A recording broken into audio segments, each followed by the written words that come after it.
En vídeos anteriores ya analizamos aquello que necesitamos para alcanzar ese nuevo día de nacimiento espiritual. Y en concreto, en el último, vimos también la importancia de hacer la voluntad de Dios y que lo que Él desea realmente es entablar amistad con nosotros en ese santuario de nuestro propio interior. Ahí es donde lo podemos conocer y donde nos va a entregar sus dones y regalos, más bien que siguiendo el método negativo de mandamientos y normas. Y Jesús también seguía este método positivo y siempre intentaba iluminar en lugar de decir no hagas. Así, una vez consagrados a hacer la voluntad de Dios, de forma consciente o inconscientemente, habrá un día de nacimiento o de bautismo espiritual que nos va a transformar. Y en el documento 103 nos lo confirman claramente. Tarde o temprano hay un día de nacimiento, nos dicen.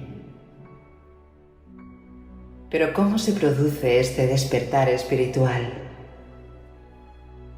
En este mismo documento nos dicen que lo normal es que este nacimiento no sea repentino, sino que sea una aparición gradual,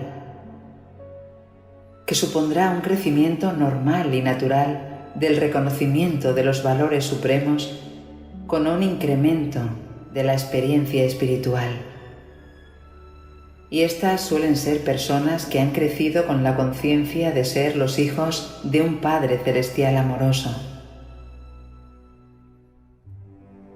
Pero nos dicen también que otras veces puede ir acompañado de una gran angustia espiritual y de perturbaciones psicológicas acentuadas.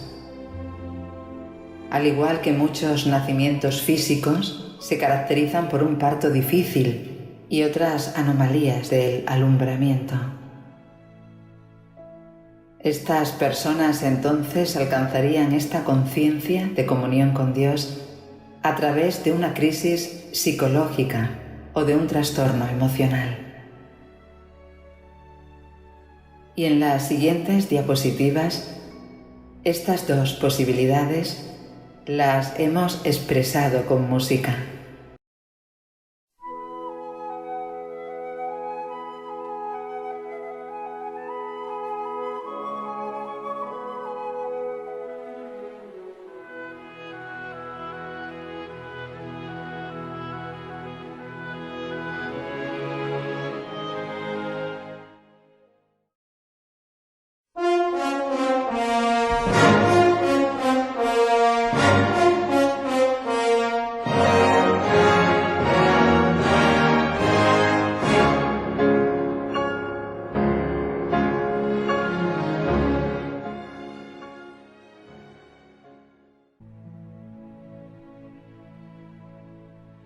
Pero lo que está claro es que la religión nunca es una experiencia pasiva. Se produzca de una u otra manera, siempre habrá una serie de elecciones que hacer en la vida y como consecuencia conflictos que vamos a tener que superar cuando nos enfrentemos a elegir entre nuestro egoísmo o el altruismo hacia los demás. Y apoyando esto en el documento 100, por ejemplo, nos dicen: los nuevos significados solo emergen en medio de los conflictos. Y también la lealtad hacia lo grande, lo bueno, lo verdadero y lo noble no se ejerce sin lucha. La clarificación de la visión espiritual y el realce de la perspicacia cósmica van acompañados de esfuerzo. Y en el documento 136 nos dicen que Jesús escogió establecer el reino de los cielos en el corazón de los hombres mediante métodos naturales, normales, difíciles y penosos. Los mismos procedimientos que sus hijos terrestres tendrían que seguir después en su trabajo de ampliar y extender este reino celestial. Porque Jesús sabía muy bien que sería a través de muchas tribulaciones como muchos de sus hijos entrarían en el reino. Y la vida nos lo demuestra a muchos de nosotros, ¿no creéis? Y en el documento 159, que muestra esta diapositiva, nos advierten precisamente de esta zona de conflicto que tendrán que atravesar aquellos que pasen de la vida que se vive en la carne a la vida superior. Y para entender esto, nada mejor que un ejemplo. Y os he querido traer la historia del despertar de Eckhart Tolle, contada por él mismo, que nos va a servir de ejemplo para comprender mucho mejor todo lo que venga después. Un día me topé con ella y me impactó. Y dice así: hasta los 30 años viví en un estado de ansiedad casi continuo, salpicado con periodos de depresión suicida. Ahora lo siento como si estuviera hablando de una vida pasada o de la vida de alguien diferente. Una noche, no mucho después de cumplir 29 años, me desperté de madrugada con un sentimiento de absoluto terror. Había despertado con ese sentimiento muchas veces antes, pero esta vez era más intenso que nunca. El silencio de la noche, los contornos vagos de los muebles en la habitación oscura, el ruido distante de un tren, todo parecía tan ajeno, tan hostil y tan absolutamente sin sentido que creó en mí un profundo aborrecimiento del mundo. Lo más odioso de todo, sin embargo, era mi propia existencia. ¿Qué sentido tenía continuar viviendo con esta carga de desdicha? ¿Por qué seguir con esta lucha continua? Podía sentir un profundo anhelo de aniquilación, de inexistencia, que se estaba volviendo mucho más fuerte que el deseo instintivo de continuar viviendo. No puedo seguir viviendo conmigo mismo. Este era el pensamiento que se repetía continuamente en mi mente. Entonces, y súbitamente, me hice consciente de cuán peculiar era este pensamiento. ¿Soy uno o dos? Si no puedo vivir conmigo mismo, debe haber dos. El yo y el mí mismo, con el que yo no puedo vivir. Quizá, pensé, solo uno de los dos es real. Esta extraña revelación me aturdió tanto que mi mente se detuvo de pronto. Estaba completamente consciente, pero no había más pensamientos. Después me sentí arrastrado hacia lo que parecía un vórtice de energía. Al principio era un movimiento lento y después se aceleró. Me sobrecogió un intenso temor y mi cuerpo empezó a temblar. Oí las palabras: no te resistas a nada, como si fueran pronunciadas dentro de mi pecho. Sentía como si me arrastrara a un vacío y sentía que el vacío estaba dentro de mí en lugar de fuera. De repente ya no sentí más miedo y me dejé caer en aquel vacío. No recuerdo lo que pasó después. Me despertó el canto de un pájaro en la ventana. Nunca había oído un sonido así antes. Mis ojos aún estaban cerrados y vi la imagen de un diamante precioso. Sí, si un diamante pudiera producir un sonido, sería así. Abrí mis ojos La primera luz del amanecer se filtraba por las cortinas. Sin ningún pensamiento, sentía. Sabía que hay mucho más en la luz que aquello de lo que nos damos cuenta. Aquella suave luminosidad filtrándose a través de las cortinas era el amor mismo. Mis ojos se llenaron de lágrimas. Me levanté y caminé por la habitación. La reconocía y sin embargo sabía que antes no la había visto verdaderamente. Todo era fresco y prístino, como si acabara de nacer. Tomé cosas, un lápiz, una botella vacía, maravillándome ante la belleza y la vividez de todo. Aquel día caminé por la ciudad en total asombro por el milagro de la vida sobre la tierra, como si acabara de nacer a este mundo. En los 5 meses siguientes viví en un profundo estado de paz y embelesamiento ininterrumpidos. Después esta condición disminuyó algo en intensidad, o quizá me pareció, porque se volvió mi estado natural. Podía funcionar todavía en el mundo, aunque me daba cuenta de que nada de lo que hiciera podría añadir algo a lo que ya tenía. Sabía, por supuesto, que algo profundamente significativo me había ocurrido, pero no lo entendía en absoluto. Solamente varios años después, luego de haber leído textos espirituales y de haber pasado tiempo con maestros, me di cuenta de que lo que todo el mundo buscaba ya me había ocurrido a mí. Comprendí que la intensa presión del sufrimiento aquella noche debió haber forzado a mi conciencia a retirarse de su identificación con aquel ser infeliz y profundamente temeroso.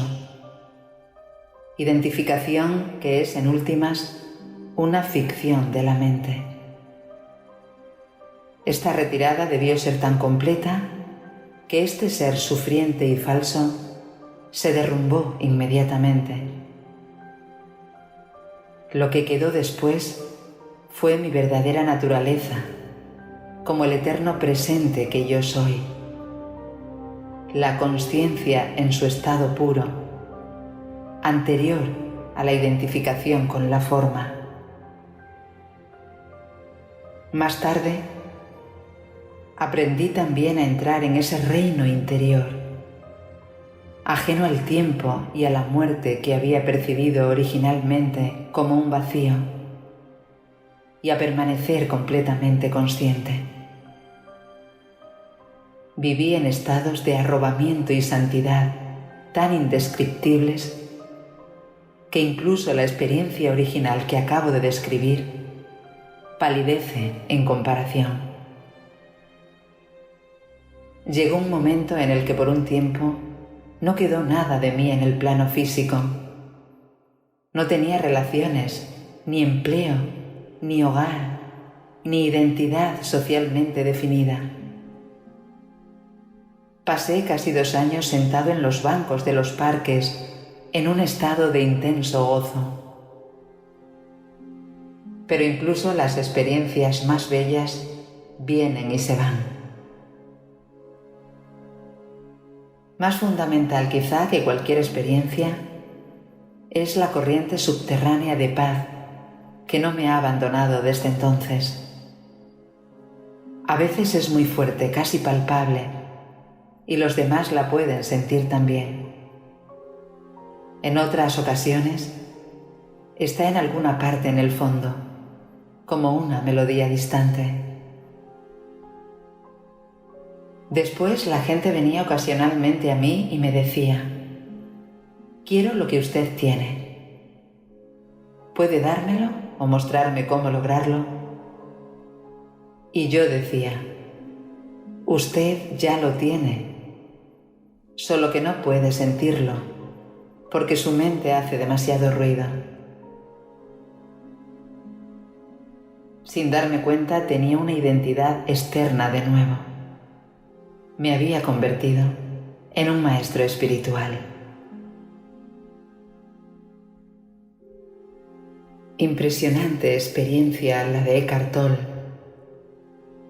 que nos ayuda a entender cómo se experimenta ese nacimiento espiritual y cómo surge a veces en una fuerte crisis.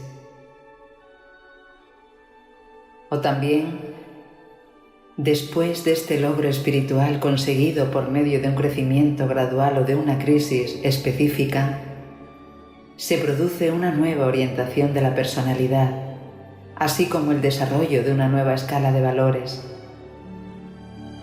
Estas personas nacidas del espíritu tienen tales motivaciones nuevas en la vida que pueden mantenerse tranquilamente al margen mientras perecen sus ambiciones más queridas y se derrumban sus esperanzas más profundas.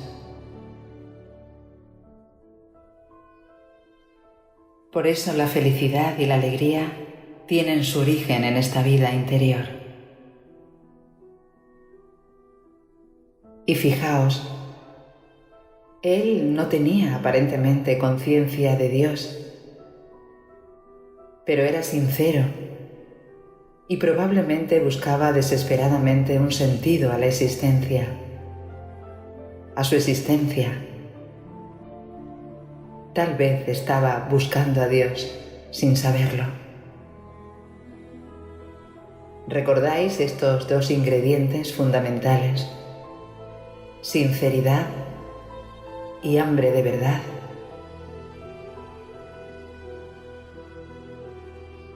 Y esta experiencia también nos hace comprender la siguiente cita del documento 99.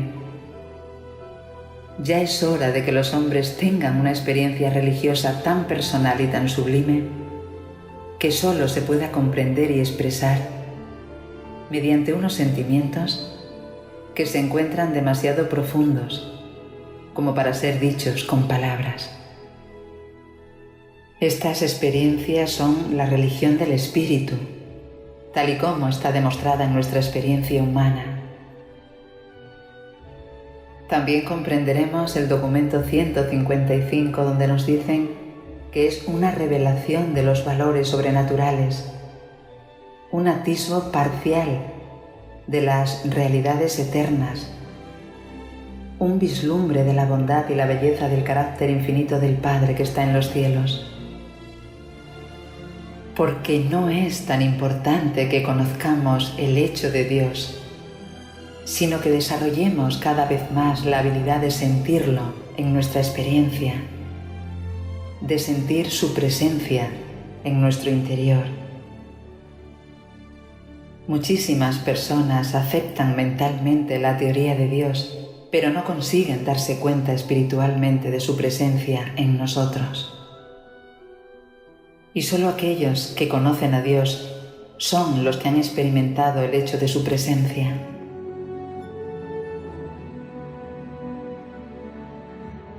¿Se parece esta experiencia excelsa a la que se refería Jesús y que comentamos en el primer vídeo?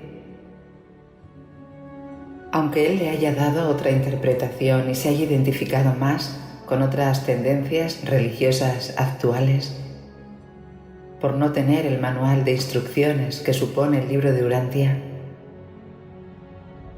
lo que está claro es que descubre un tesoro en su interior que lo transformó por completo.